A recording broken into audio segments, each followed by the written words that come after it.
শ্যামা মা কি আমার কালো রে, শ্যামা মা কি আমার কালো। লোকে বলে কালি কালো, আমার মন তো বলে না কালো রে। কালো রূপে দিগম্বরী। আজকে হচ্ছে কালী পুজোর পরের দিন সকালবেলা আমি একটু বেশি ঘুমিয়ে পড়েছিলাম, যার কারণে একদম শুরু থেকে পুজোর সময় থাকতে পারিনি, একটু লেট হয়ে গিয়েছিল। কিন্তু তাড়াতাড়ি করে স্নান টান করে রেডি হয়ে নিচে চলে এসেছি। আর এখানে অলরেডি পুজো হচ্ছে, ঢাক বাজছে, প্রায় পুজো শেষের দিকেই বলতে পারো। আমি অনেকটাই লেটে এসেছিলাম।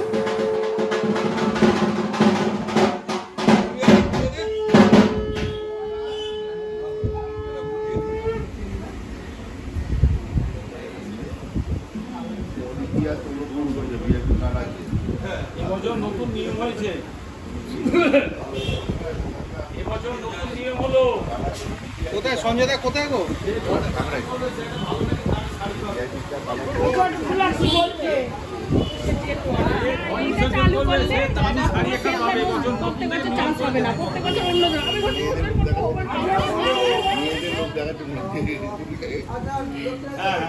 আমি এই ঘর বিষয় নিয়ে বলবো।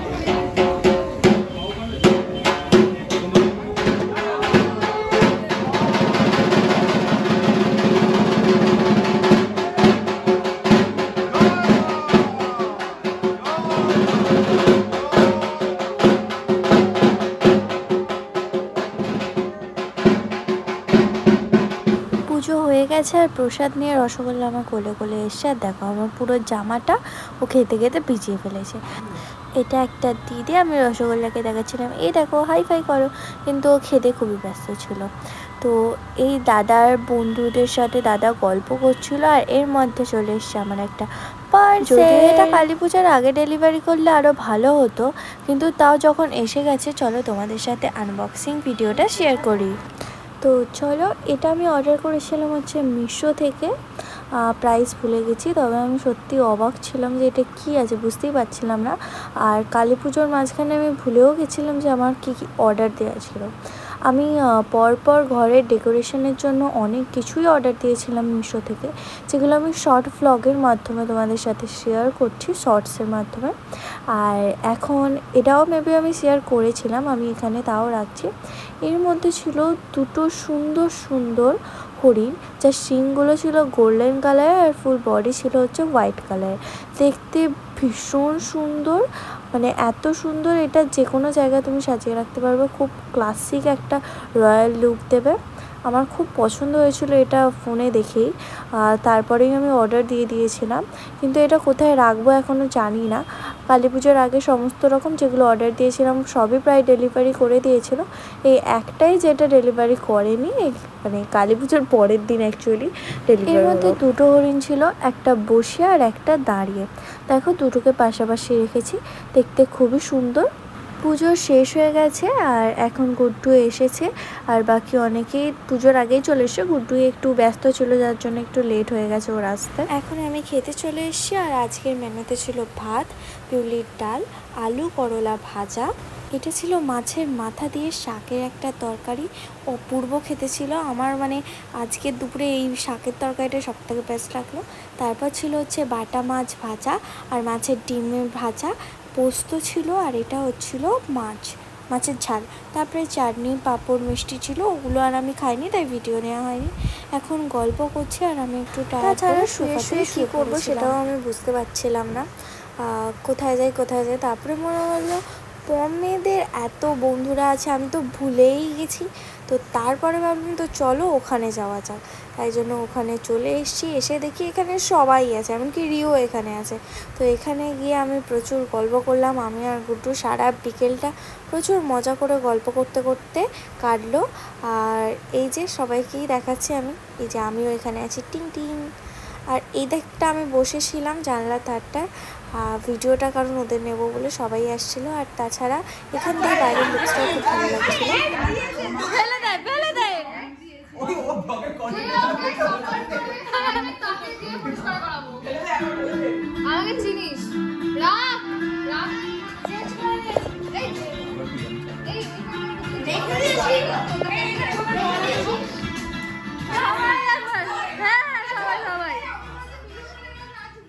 বিকেল হয়ে গেছে।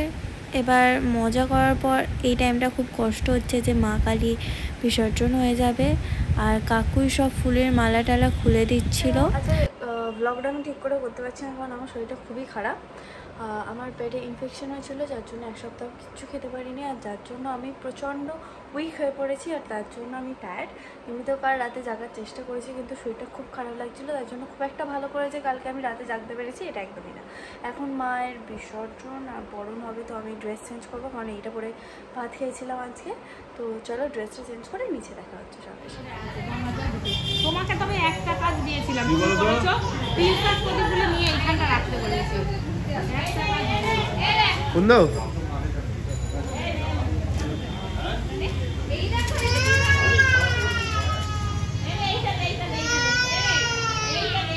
ওটা হাত কেটে ফেলবে।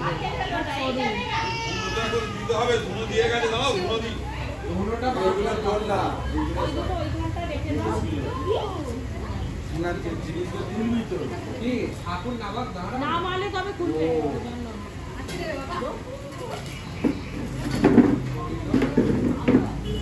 এখানে ঠাকুরকে বসানো হবে, তার জন্য আমি একটু আলপনা দিয়ে দিলাম। এখন ঠাকুরকে নামানো হচ্ছে, আর এই টাইমটা ঠাকুরের মুখটাও যেন কীরকম কান্না কান্না লাগে আমার, আর ঠাকুরের মুখটা থেকে আমার নিজেরও খুব কান্না পায়। প্রতি বছরের মতো এবারেও আমার চোখে জল চলে এসেছিল।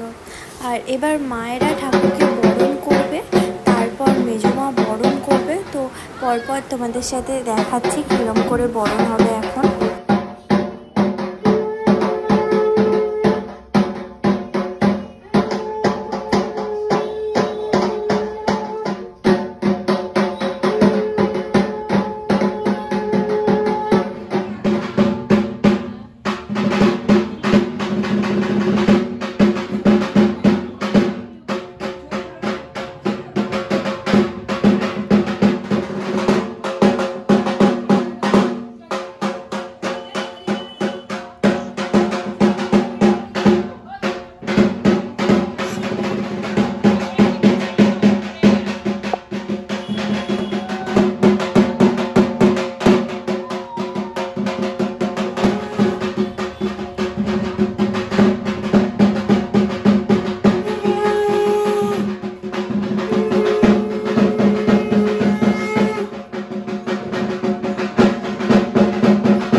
শ্যামা কখনো শ্বেত, কখনো পীত, কখনো নীল লোহিত রে, কখনো শ্বেত, কখনো পীত, কখনো নীল লোহিত রে। মায়ের সে ভাব কেমনে বুঝিতে না পারি, সে ভাব কেমনে বুঝিতে না পারি, ভাবিতে জনম গেল রে শ্যামা মা কি আমার কালো।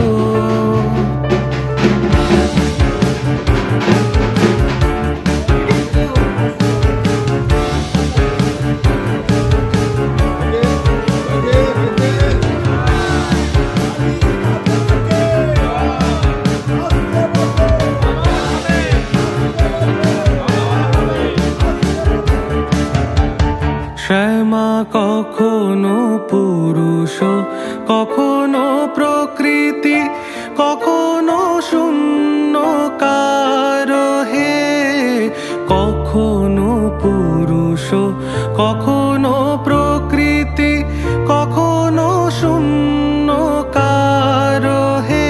মায়ের সে ভাব ভাবিয়া কমলাকান্ত, সে ভাব ভাবিয়া কমলাকান্ত সহজে পাগল হলো রে শ্যামা।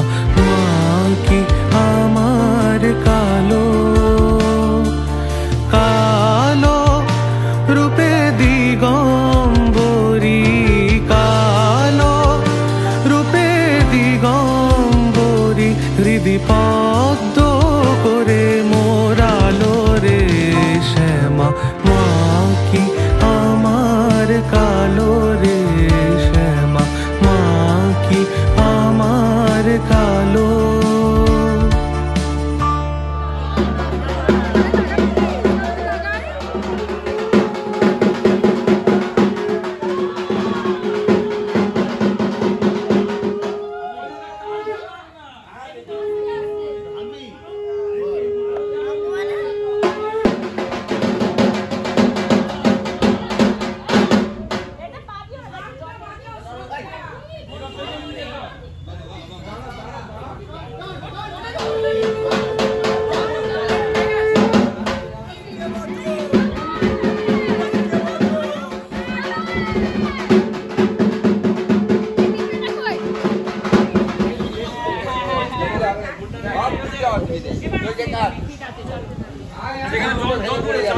হাঁটতে হাঁটতে যাচ্ছি কিন্তু অনেকটা পিছিয়ে পড়েছি, কিন্তু তাও আমরা হেঁটে যাচ্ছি, সেটাও আস্তে আস্তে।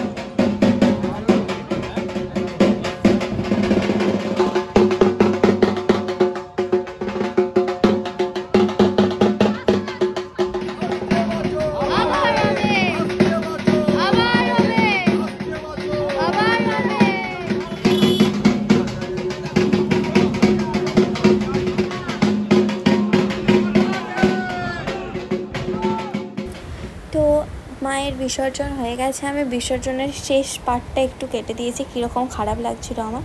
এখন আমাদের পম বসেছে হচ্ছে দধিমঙ্গল মাখার জন্য, তো সমস্ত কিছু রেডি করা ছিল। আর দেখতেই পাচ্ছ দুটো বানর ওপর থেকে ঝুলছে কখন সুযোগ পাবে বলে। আর খুব খিদে পেয়েছিল, আর পিসুমণিকে মিষ্টি দিতে বলেছে, আমাদের মুখে এত করে মিষ্টি ঢুকিয়ে দিচ্ছিল। তো যাই হোক, এখন আমাদের দধিমঙ্গল মাখা হচ্ছে, তারপর খাবো। আজকের ব্লগটা এখানেই শেষ করছি। Thanks for watching. নেক্সট ব্লগে আবার দেখা হচ্ছে। ভিডিওটা ভালো লাগলে লাইক করে দিও, আমার চ্যানেলে নিয়ে হলে সাবস্ক্রাইব করে দিও। আর এখানেই কালী পুজোর ওই পার্টগুলো আমি শেষ করছি, মায়ের বিসর্জনে গেছে।